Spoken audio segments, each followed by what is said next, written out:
Que a paz de Jesus e o amor de Maria estejam sempre presentes no seu coração e na sua vida. Hoje é quinta-feira da 25ª semana do Tempo Comum. Que bom estarmos juntos ao redor da Palavra de Deus.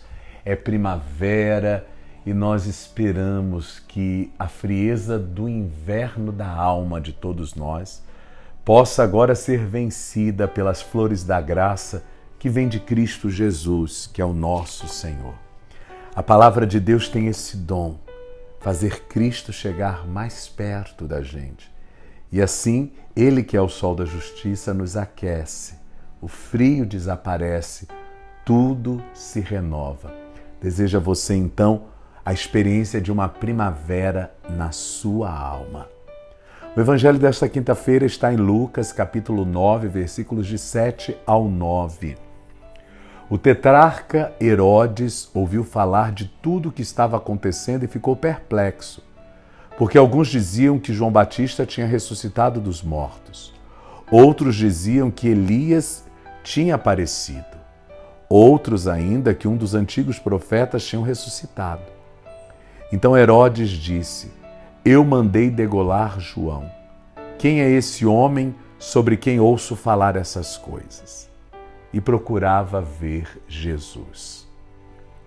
Palavra da salvação, glória a vós, Senhor. Bom, para Jesus ser João, que havia ressuscitado, Jesus tinha que ter nascido depois da morte de João. Quando João morreu, Jesus já estava iniciando sua vida pública, já tinha 33 anos.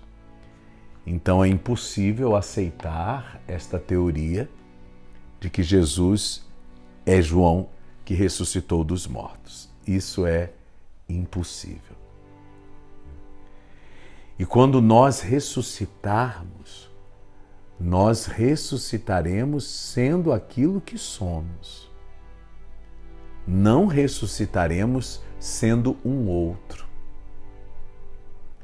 Isso se parece muito mais com a doutrina da reencarnação, que nós, enquanto cristãos, negamos veemente, do que com a doutrina da ressurreição.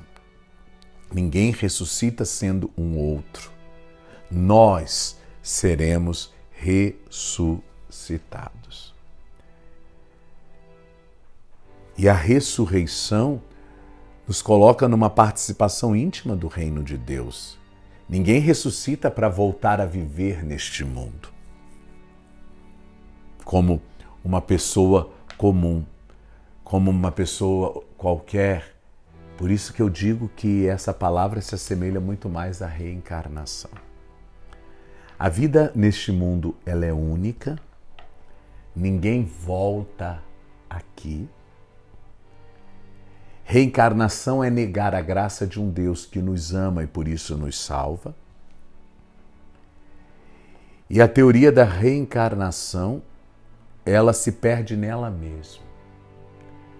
Porque ela afirma que na roda das reencarnações, quer dizer, cada vez que o homem se reencarna, ele vai se aprimorando, vai se aperfeiçoando, vai se purificando, até poder se libertar da roda da reencarnação. Não dá para acreditar nisso, porque nós poderíamos voltar aqui 1000 vezes que 1000 vezes pecaríamos. Se não for a graça de Deus a nos salvar, nós vamos ficar perambulando nesse vai e vem, sem nunca chegar ao ápice, à meta. Porque o homem só chega à meta pela graça. Se não for a graça de Deus, o homem não consegue. Sozinho o homem não gera a sua salvação. Porque o pecado nos envolve e nos derruba. É preciso que a graça de Deus atue nos santificando para nos permitir participar da glória de Cristo, glória esta que Ele recebeu do Pai. E quando nós nos unimos a Ele, Ele nos comunica a vida que Ele recebeu do Pai. Então a teoria de Herodes é falsa, como falsa é para nós cristãos a teoria da reencarnação. Não dá para aceitar isso, não dá para acreditar nisto. Isso é muito mais uma explicação humana do que divina. É negar o agir de Deus na vida do homem. É até uma autossuficiência, né? É achar que o homem se basta e isso é impossível.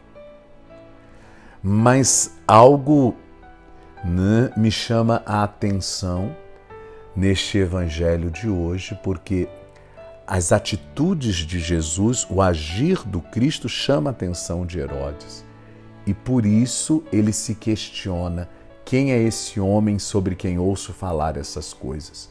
E procurava ver Jesus. Por isso eu convido você a ler os evangelhos para ouvir o que fez Jesus, para descobrir quem é Jesus.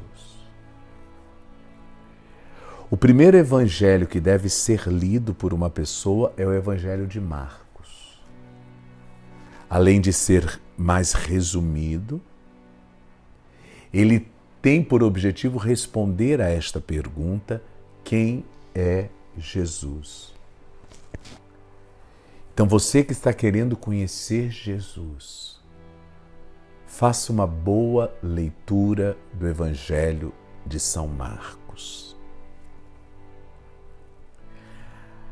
As edições Ave Maria lançaram uma Bíblia que se chama Bíblia para Estudos.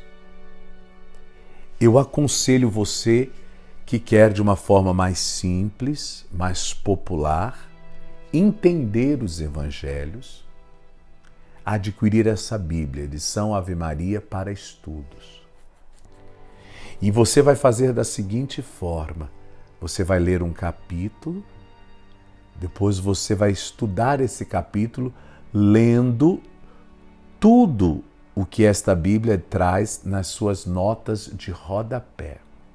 São explicações simples, profundas, que nos ajudam de fato a compreender melhor a dinâmica do Evangelho, a proposta do autor. Então eu convido você que quer conhecer Jesus, podendo adquirir essa Bíblia, e comece por ler o Evangelho de Marcos. Se você não tiver condição de adquirir essa Bíblia, faça a leitura de Marcos, procure meditar e compreender quem é Jesus. Porque essa pergunta que Herodes faz, muitos de nós já fizemos ou continuamos a fazer. Quem é esse homem sobre quem ouço falar essas coisas? E quando o Evangelho diz que Herodes procurava ver Jesus, eu também te convido a procurar ver Jesus na sua vida. Será que você consegue enxergar o agir de Deus na sua vida? Porque é aí que nós enxergamos Jesus.